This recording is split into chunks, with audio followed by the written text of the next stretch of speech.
Hi అండి, welcome to ఈ అమ్మ చేతి వంట. ఈరోజు రెసిపీ ఏంటంటే పల్లీ చట్నీ, కారం చట్నీ. ఈరోజు వెరైటీకి ఇంకో కారం చట్నీ అయితే రెడీ చేసినానండి. అదేంటంటే ఈరోజు ఈ వీడియోలో సింపుల్గా 2 చట్నీలు ఏ విధంగా చేసుకోవాలైతే ఈ వీడియోలో మనం చూసేస్తామండి.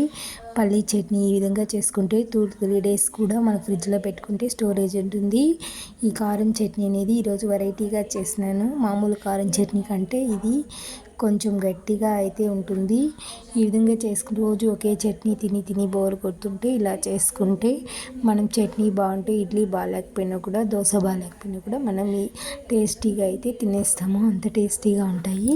ఇప్పుడైతే నేను 1/2 కేజీ పల్లీలు తీసుకున్నాను. బాగా లో ఫ్లేమ్లోనే పెట్టి వేయించుకొని తర్వాత 1/2 కేజీ పుట్నాల పప్పు అయితే వేసుకొని వేయించి, కారానికి తగిన పచ్చిమిర్చి అయితే ఒక 10 పచ్చిమిర్చి అయితే వేసి వేయించిన తర్వాత చట్నీ బాగా గట్టిగా రావడానికైతే ఒక 1/2 అవర్ వాటర్లో వేసి నానబెట్టినామంటే చట్నీ రుబ్బితే గట్టిగా అయితే వస్తుంది. ఇక్కడ నేను చెప్పిన స్పెషల్ కారం చట్నీకి అయితే 1/2 కేజీ టమోటాలు, 1/2 కేజీ ఆనియను, ఎండు మిరపకాయలు అయితే ఒక 10 కాయలు, తగినంత సాల్టు అయితే వేసుకొని బాగా ఆయిల్లో ఫ్రై చేసుకొని చల్లబడిన తర్వాత మనం మిక్సీకి అయితే తీసుకోవాలి. ఇప్పుడు పల్లీలు అయితే 1/2 అవర్ నానబెట్టింది కాబట్టి ఇప్పుడు మనం చట్నీ అయితే వేసుకునేసినాము. కారం చట్నీ కూడా బాగా వేగిన తర్వాత అయితే మిక్సీకి వేసుకుంటే కారం చట్నీ, పల్లీ చట్నీ అయితే రెడీ అయిపోతుంది.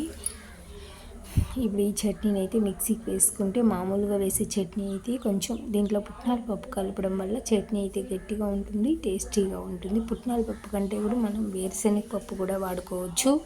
వేరుశనగ పప్పు వేస్తే కూడా ఇంకా టేస్టీగా ఉంటుంది. మనం రోజు ఒకే చట్నీ తిని బోర్ కొడుతుంటే ఇలా ఒకసారి ట్రై చేసినామంటే చాలా అంటే చాలా బాగుంటాయి. ఈరోజు 2 చట్నీలు స్పెషల్, సూపర్ టేస్టీ అయిన స్పెషల్ చట్నీలండి. మనం పప్పు చట్నీ అయితే తిరుగుబాటు అయితే చేసుకోవాలి. నేనైతే ఇక్కడ తిరుగుబాటు పట్టలేదు. ఈ వీడియో నచ్చితే ఒక లైక్ చేయండి, మన ఛానల్ని సబ్స్క్రైబ్ చేసుకోండి. Thank you for watching.